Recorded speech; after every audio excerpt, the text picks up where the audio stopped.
Good day, everybody. Oh, that sounded very English, huh? That's fine. Yeah. And there's, well, anyway, this is our last video because all good things come to an end. And I'm not talking about the videos, I'm talking about the cruise itself. Tom, because we didn't write down any questions, we just wanted to give you a brief synopsis of what we thought of the last part of the cruise, our last excursion, and what we think of things in closing. Is there anything in particular you want to start with, Tom? I thought we had, I think the last time we did the video, we were talking to you from Cape Verde.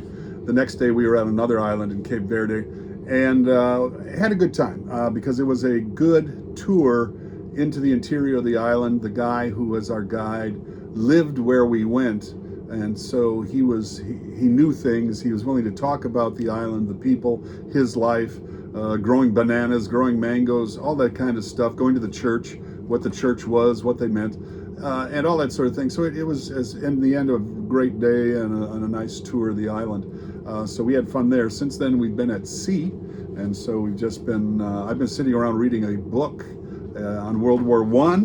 It was really exciting, but I kept falling asleep because I was sitting out on the veranda in the warm, humid air. And I've been sitting around reading books also.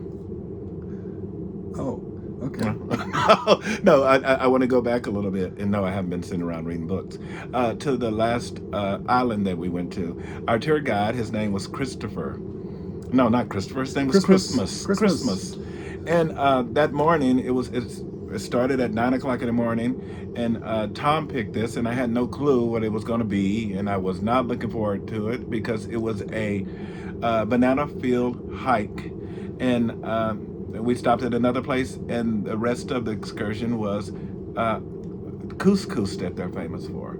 So there was Tom, myself, Rebecca, who's a person that's on the cruise ship with us, and I don't remember the guy's name. Mike.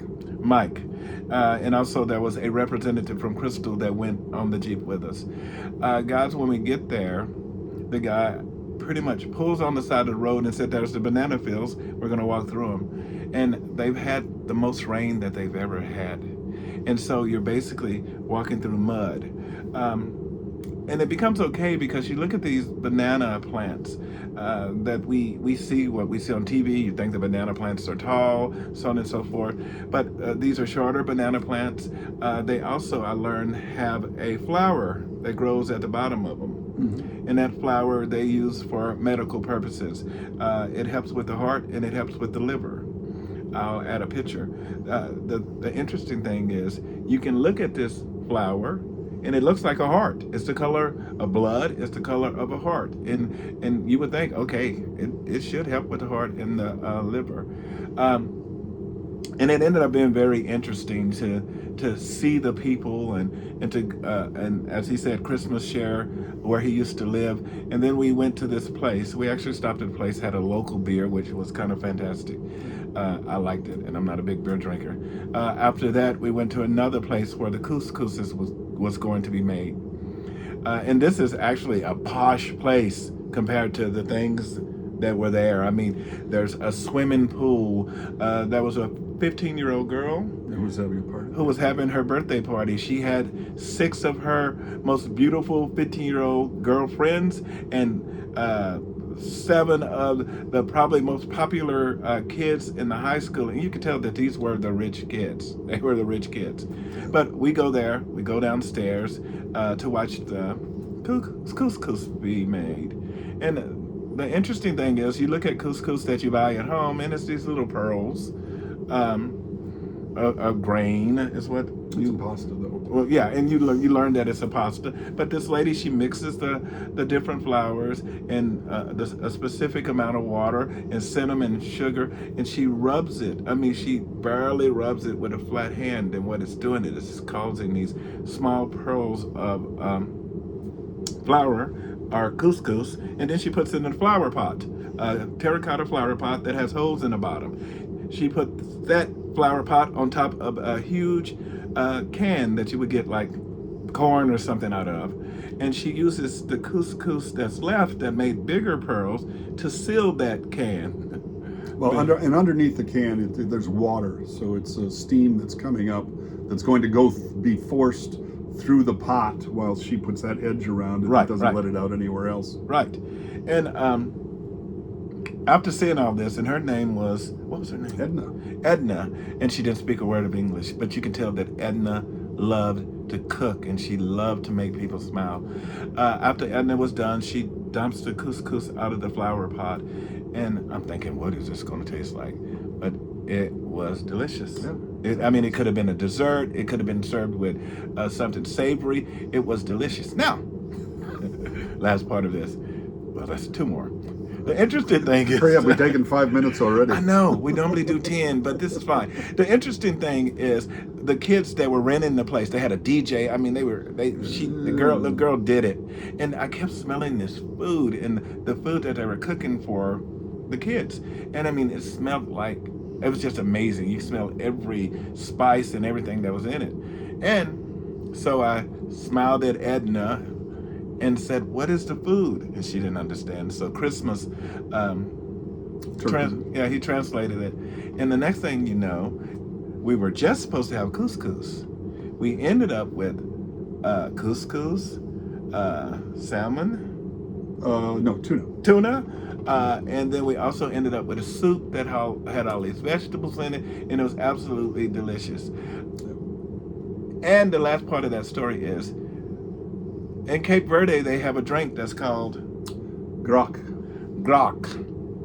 And grok. Let me say this: besides the bananas and mangoes in the field, they also grow a lot of sugar cane, and the sugar cane isn't there for uses. They're not refining it for any reason. They're using it to distill and make rum. Right. And so, with the group of people and also the tour guide, it went from just a tour, being just a tour to being a group of friends. And Christmas said, oh, you want to try the grok? And everyone said yes, except for 2 people. The one that was a representative from Crystal, because she couldn't, and also the lady, Rebecca, she just didn't drink. And so he pours probably a finger in a shot glass, and he gives it to me, Tom, and the other guy, and himself.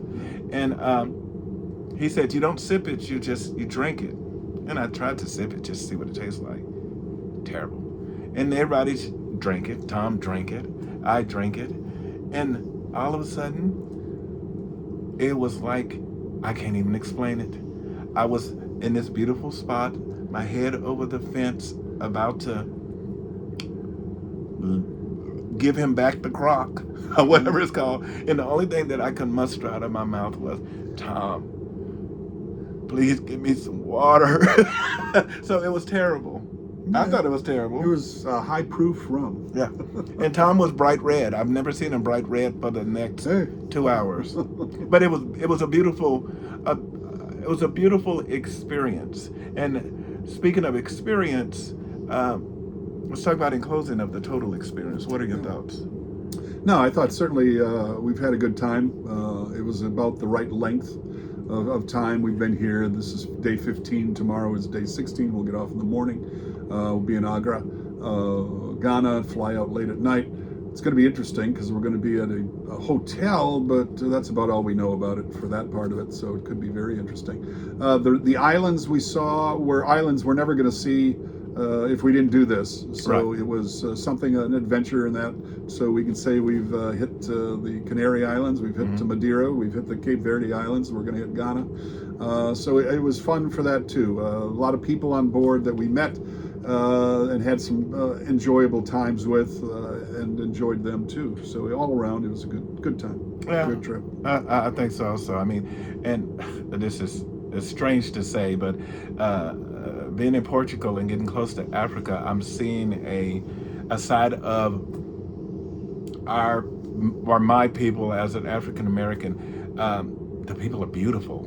I mean, they're absolutely beautiful. And there's nothing wrong with what I'm about to say in regards to wearing hair weave and things like that. But there's no hair weave. There's no eyelashes. The skin tones are burgundy reds with browns. Everyone is pretty much fit because they're walking to do everything, and they're eating things that are from the earth, and most of them thought I was from here until they heard me say y'all, and they said, "Oh no, we're sorry, we know." You know, but that was an interesting, unique, soul enriching experience for me. But all in all, it has been a great trip. I mean, we met some great people. I can list, typically you don't remember people's name, especially Tom, but I can list 30 people that we have met and become close to as much as you can on a cruise ship. A group of people, 6 of us, we met every day at sea. We played trivia. We were what we felt like the biggest losers until the end, where we became the winners. And today we were in second place. We were in second place, and it was the last day. And it was just a great group of people that we went to dinner with last night. And also the people that work here. Yeah, as always, it's a good group of folks. Our guy at lunch today, for instance, has been on Crystal waiting tables for 25 years. Right. Certainly he left during COVID, but when they came out of bankruptcy after that, he was back, and he's just he's a good guy for the job. He knows what he's doing as a waiter. He knows how to sell the product and have a good time. Right. And his life is good. He got married during COVID. So. Right. And he said that he just relaxed during COVID because he made the right investments. But I was telling Tom last night, I said, I feel like to say what they do is customer service is not even enough. There should be another word created for what they do, because they just enjoy what they're doing. I mean, they truly enjoy what they're doing, and you can tell it in every corner of the ship. But so next week we'll be going on our next cruise. No, we won't. Okay. Some people do that. I don't know how they do it. But there's some people on that are on for months. But I guess that is what we have to say in closing. On a scale of 1 to 10, all in all, it's been like a 9.5 to me, almost a 10. Food on a scale of 1 to 10, all in all, has been almost 8, 7.5 to 8. Yeah. But a 7.5 to 8 on Crystal is a 9 or 10 out there in the rest of the world, really. Yeah. Service has always been a 10. We had a white party. Tom and I have danced unlike we have ever danced. Well, and it's too bad. I think you've got a couple pictures from other folks who sent them to you, but we should have taken a few more pictures of that one, because at least we both dressed for it. And I really dressed for it. Chris dressed for it. When we walked into the dining room, people noticed. All of a sudden, everybody that was sitting in the main dining room, they turned their head to the point where I could feel the air from everybody. You know, that butterfly effect. And I was like, I don't have to say anything. I know. But it was kind of amazing. I wish you could have seen it. I will never wear that outfit again, ever. Probably not. Maybe the hat, but I will never wear the rest of it again. But it was a joy. It was fun. So tomorrow we'll get off and get on a plane tomorrow night, hopefully on time, and be in Amsterdam, then the morning of the 12th, and then back toward New York, and from New York to Pittsburgh. So sometime late in the afternoon on the 12th, we'll be back in Pittsburgh, and hopefully if things work, that'll work. Yeah. And in closing, as I always say, take a cruise. It doesn't have to be Crystal. You get the opportunity to see every day that you wake up a different place, different people, different cultures, different food. It's been great.